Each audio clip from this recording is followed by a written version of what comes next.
आप सभी का स्वागत करता हूं इस वीडियो में और देखते हैं कि आज का हमारा टॉपिक क्या है। वर्ल्ड थैलेसीमिया डे, जो कि प्रतिवर्ष 8 मई को मनाया जाता है।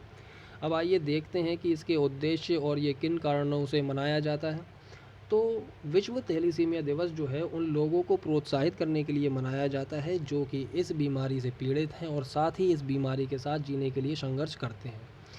तो आइए आगे बढ़ते हैं और देखते हैं कि थैलेसीमिया जो है वो क्या है।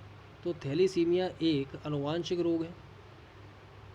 थैलेसीमिया एक आनुवांशिक रोग है। आनुवांशिक रोग यानी कि जेनेटिक डिजीज़। जेनेटिक डिजीज़ का मतलब होता है कि कोई ऐसा रोग जो अपने माता पिता के द्वारा अपने बच्चों को प्राप्त होता है, यानी कि एक पीढ़ी से दूसरी पीढ़ी में ट्रांसफ़र होना किसी रोग का आनुवांशिक रोग कहलाता है।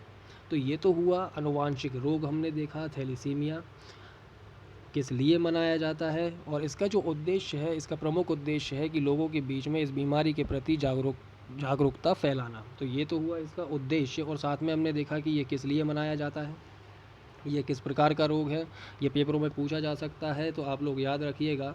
एक तो क्वेश्चन पूछा जा सकता है कि वर्ल्ड थैलेसीमिया जो डे है वो कब मनाया जाता है, तो 8 मई को मनाया जाता है। थैलेसीमिया जो है ये किस प्रकार का रोग है, एक आनुवांशिक प्रकार का रोग है। ये सारी चीज़ें भी हमने देखा, ये क्वेश्चन में पूछा जा सकता है।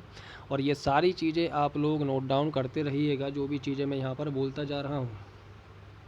और आशा करता हूँ कि आप लोगों को ये जो सारी चीज़ें मैं बोलता हूँ वो सारी चीज़ें आप लोगों को समझ में आ रही होंगी। तो आइए अब आगे बढ़ते हैं।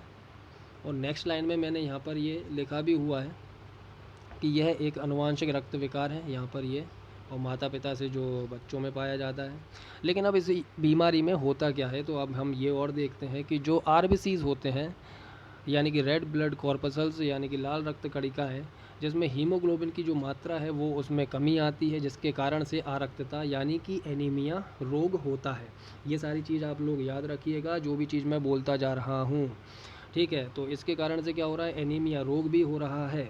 और आप लोगों को एक चीज़ और मैं बता दूं कि जो थैलेसीमिया है यह 3 कैटेगरीज़ में डिवाइड है, यानी कि ये 3 टाइप का होता है। 3 टाइप में देखेंगे। 3 टाइप में थैलेसीमिया माइनर, थैलेसीमिया इंटरमीडिएट और थैलेसीमिया मेजर, जिसमें कि अगर मैं तीसरे की जो बात करूं, थैलेसीमिया मेजर जो है ये बहुत ही हार्मफुल रहता है। और इसमें ये पेशेंट्स के लिए इतना हार्मफुल होता है कि जिसके कारण इन्हें बोन मैरो यानी कि अस्थि मज्जा का प्रत्यारोपण भी करवाना पड़ सकता है। ये सारी चीज़ें आप लोग याद रखिएगा।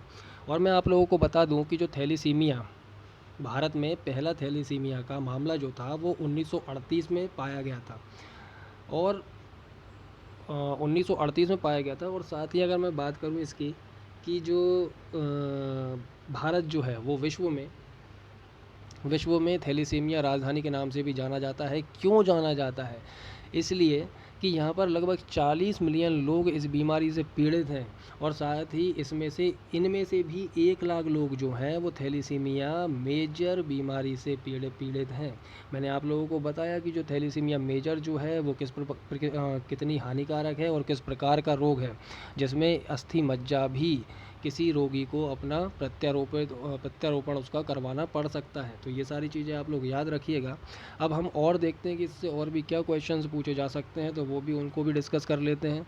आपने देखा होगा कि जो भी राष्ट्रीय और अंतर्राष्ट्रीय जो दिवस होते हैं उनकी थीम यानी कि विषय के बारे में भी पूछा जाता है, तो उन्हें भी देख लेते हैं। तो मैंने यहाँ पर दोनों ईयर्स की थीम यानी कि विषय यहाँ पर लिख दिए हैं, जो कि प्रेजेंट यानी कि 2020 का और 2019 का भी लिख दिया है। तो 2020 का जो था वो था the dawning of a new era for thalassemia, time for a global effort to make noble therapies accessible and affordable to patients. और कभी कभी पिछले वर्ष का भी पूछ लिया जाता है, तो मैंने ये सेकंड यहाँ पर ये भी लिख दिया है। 2019 की थीम भी लिख दी है यहाँ पर, universal access to quality thalassemia health care services building bridges with and for patients. तो आशा करता हूँ कि आप लोगों को ये सारी चीज़ें जो भी मैंने यहाँ पर बोली आप लोगों को समझ में आई होंगी। तो जो लोग ये वीडियो मेरा देख रहे हैं वो इस वीडियो को लाइक करें, शेयर करें और चैनल को सब्सक्राइब करें, जिससे कि मैं आप लोगों तक ये सारी अच्छे अच्छे टॉपिक्स आपके पास में लेकर आता रहूं।